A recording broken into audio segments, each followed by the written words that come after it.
Torej lepo pozdravljeni. Kot koordinator študijskega programa matematične znanosti vam bom na kratko predstavil ta študijski program. Zdaj za tiste, ki morda niste s Famnita, samo en slajd o lokaciji Famnita, se pravi Famnit je lociran nekako v centru mestnega jedra Koper, torej zelo blizu mestne plaže in tudi zelo blizu glavnega trga, kjer je lociran tudi rektorat univerze. Tako da mislim, da je kar na dobri lokaciji, pa mogoče bo kaj več o tem lahko vam povedal študent kasneje. Torej nekaj čisto osnovnih informacij o študijskem programu, torej gre za drugostopenjski program, podiplomski, traja seveda 2 leti, ovrednoten je z 120 kreditnimi točkami.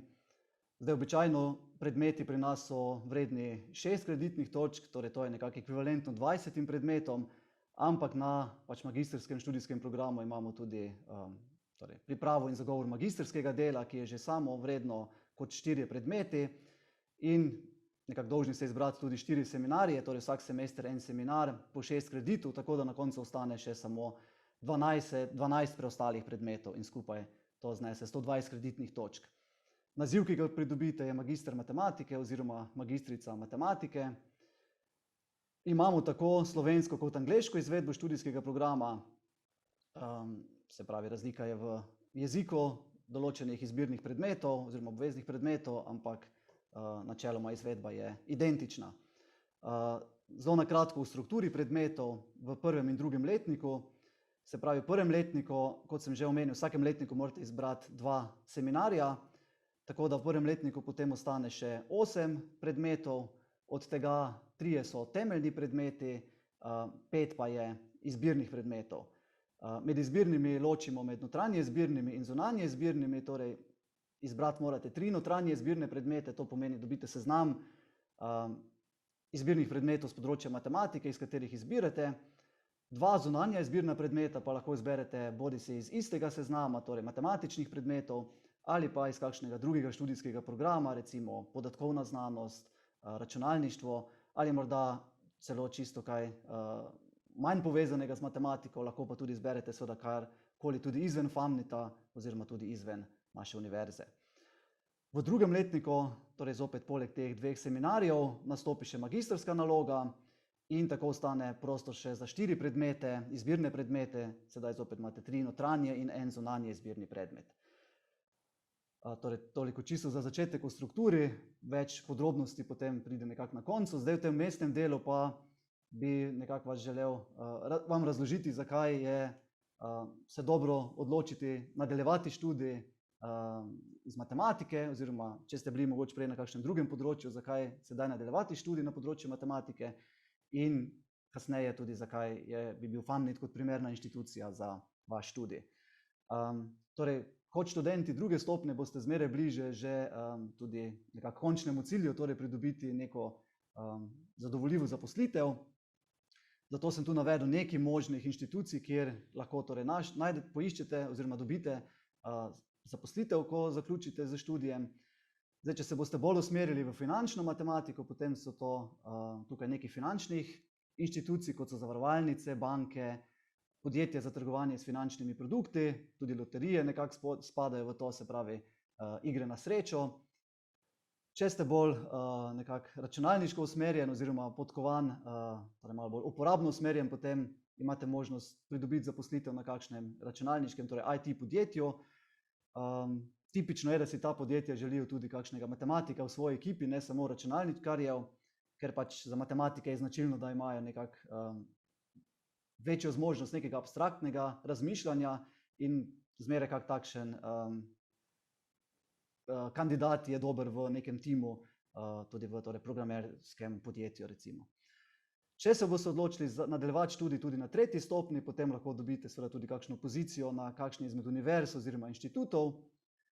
Tisti, ki bi se bolj usmerili v področje kriptografije, imamo nekaj ministrstev, kjer bi jih takšna znanja zanimala in bi bili zainteresirani za takšen kader.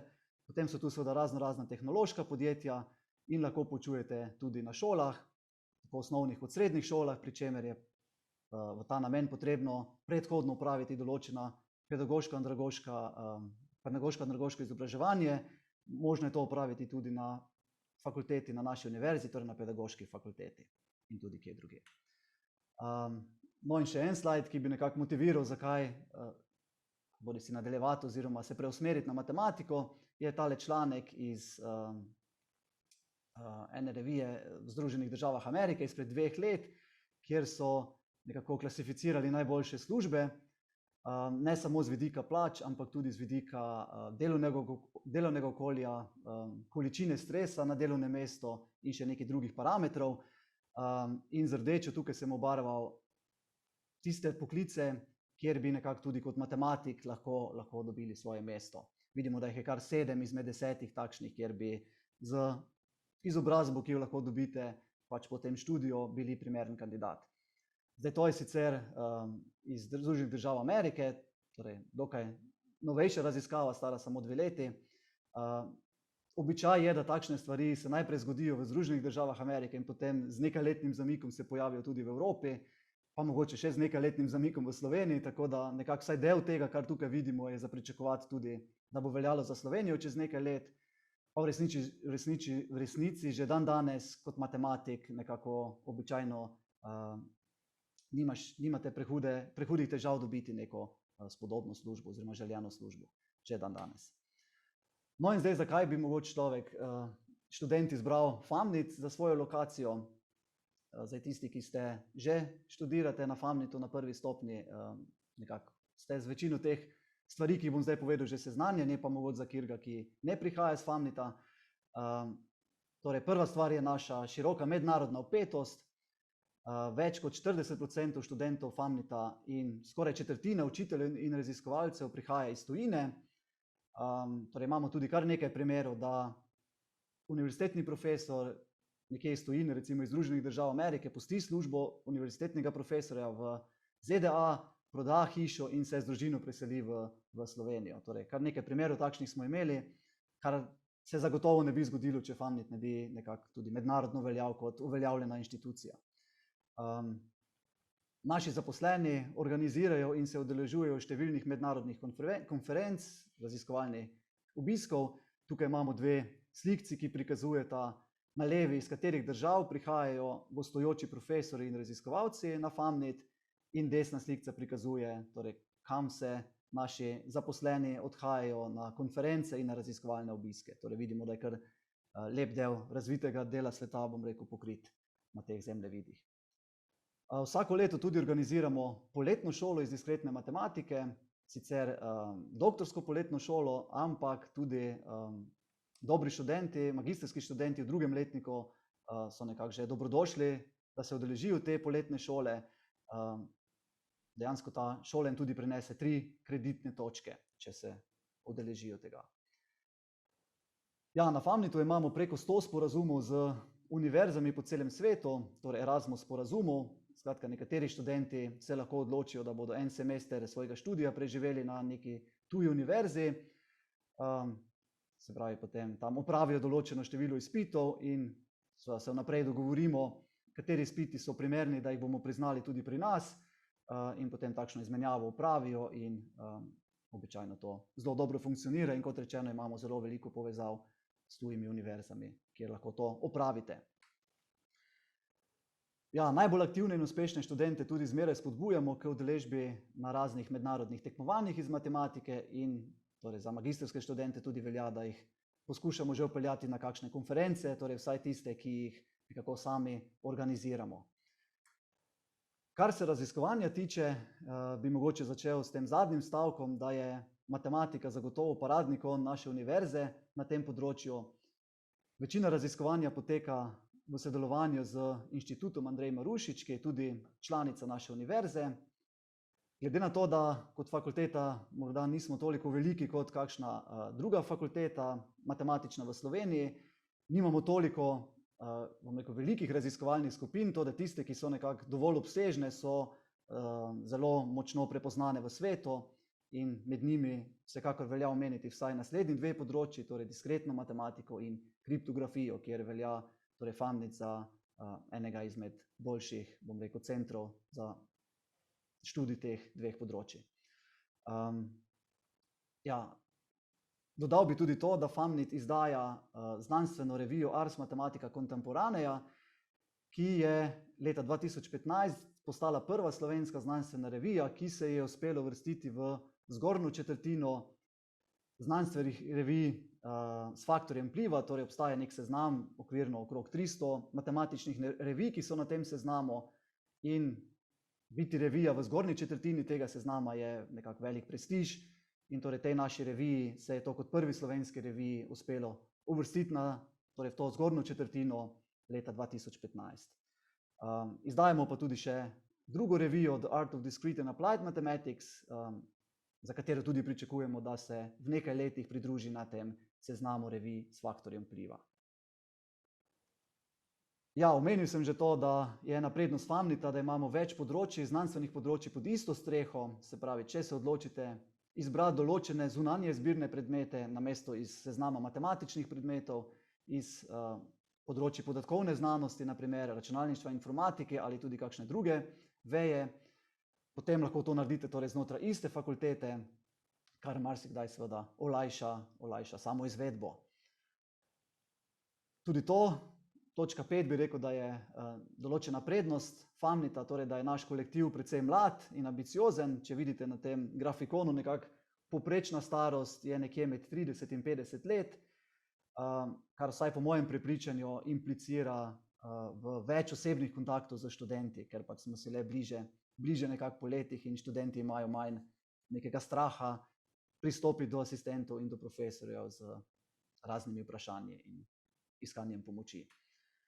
No in še zadnja točka, tukaj, kjer vam želim vas prepričati, zakaj je Famnit dobra inštitucija, je, da omenim, da je Famnit glavni organizator 8. Evropskega matematičnega kongresa, ki se bo zgodil čez dober mesec.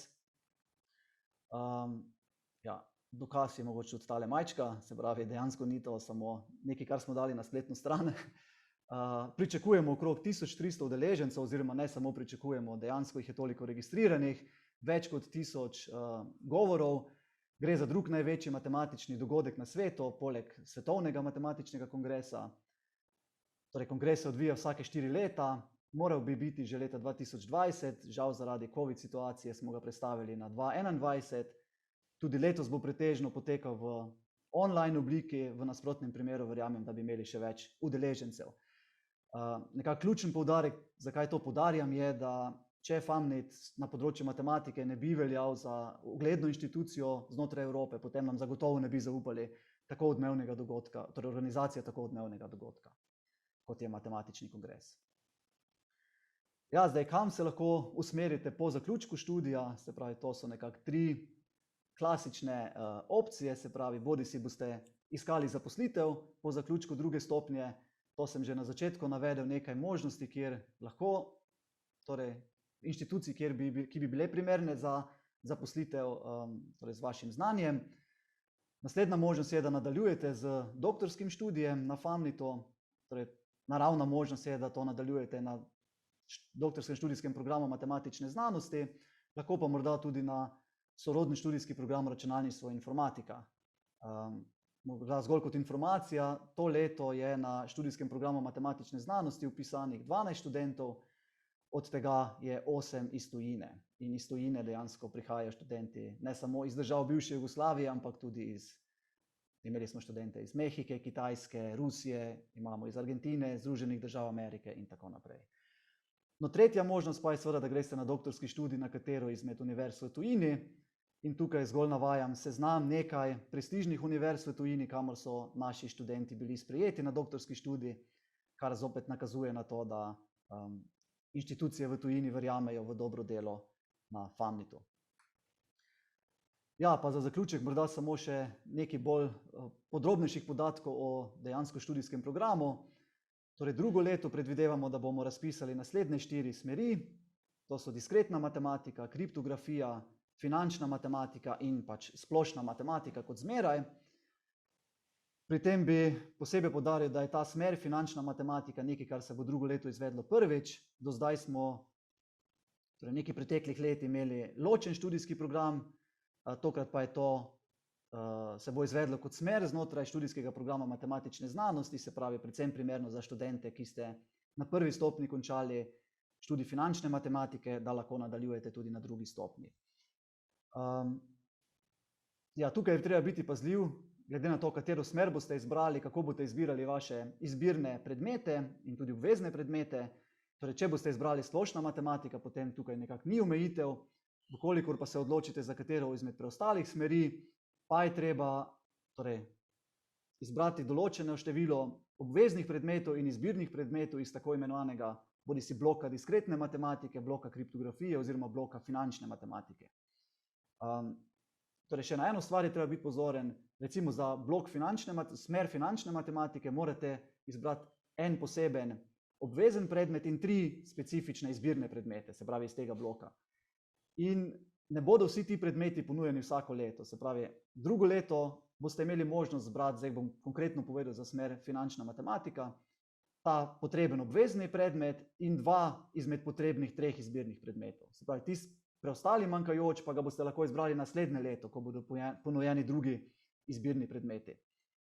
Hkrati pa obstaja seveda možnost, da kakšen izmed izbirnih predmetov, ki bo letos ponujen oziroma pač v naslednjem akademskem letu, ne bo ponujen takrat, ko boste vi drugi letnik. Se pravi, ko boste izbirali predmete, bodite pazljivi, da zberete kar se da veliko število predmetov, ki sodijo v ta vaš blok, ki ga želite pač izbrati kot vašo študijsko smer. Ja, pa še nekako zadnji slajd, se pravi preliminarni urnik oziroma niti ne urnik, ampak nabor predmetov, ki bodo ponujeni drugo leto. Torej vidite, v vsakem semestru bo na voljo 8 predmetov plus seminar. In zdaj, če se spomnimo iz tistega začetnega slajda, torej v prvem letniku morate poleg teh 2 seminarjev izbrati 8 predmetov. Torej nekako iz nabora 16 predmetov morate izbrati 8 predmetov. Pri tem morate edino biti pazljivi, kot sem omenil, pravkar, če si izberete neko smer, ki ni splošna matematika, da poberete tiste predmete, ki v ta blok sodijo. Recimo za finančno matematiko si boste izbrali izbrana poglavja iz finančne matematike kot obvezen predmet in še ta 2, torej teorija iger in statistika kot izbirna predmeta. Podobno boste naredili, če izberete blok kriptografije, torej izbrana poglavja iz kriptografije kot obvezni predmet in vsaj ta 2 predmeta, torej izbrana poglavja iz končne geometrije in teorija kodiranja kot izbirni predmeti. In podobno za blok oziroma smer diskretne matematike. Torej, kolikor pa izberete smer splošne matematike, pa kot rečeno, imate nabor 16 predmetov in 8 jih morate izbrati v prvem letniku. Ok, torej to bi nekako bilo vse z moje strani v teh osnovnih podatkih, kar se tiče študijskega programa. Zdaj pa bi predal na kratko besedo še našemu magistrskemu študentu Aljažu, da še on nekako poda svoj pogled na študij pri nas. Ja, pa bom zdaj nehal šerati.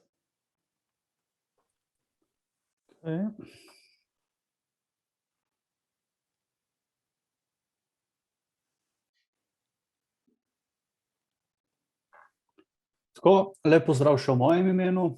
Moje ime je Aljaž in sem absolvent magistrskega študija matematične znanosti. In v parih minutah bi vam rad povedal nekaj o moji izkušnji na tej fakulteti. Po mojih izkušnjah je bil študij na FAMNIT-u visoko kvaliteten študij.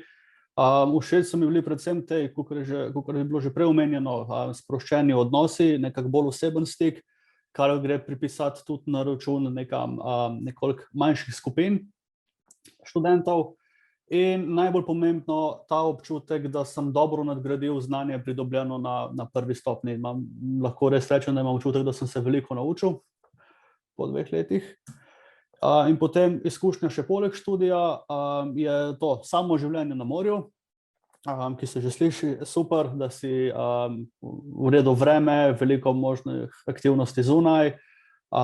In tudi zame je bil študij v nekoliko manjšem mestu, je bila zame prednost, tako da je nekako vse pri roki, dobra lokacija fakultete in ostalih stvari. In kot je bilo že prej omenjeno, veliko različnih dejavnosti tudi izven študija. To so ta razna tekmovanja, velja omeniti tudi študentsko organizacijo, ki organizira razne dogodke in športne aktivnosti, ki so nam na voljo. Tako da v izkušnji to bi bilo nekako vse z moje strani.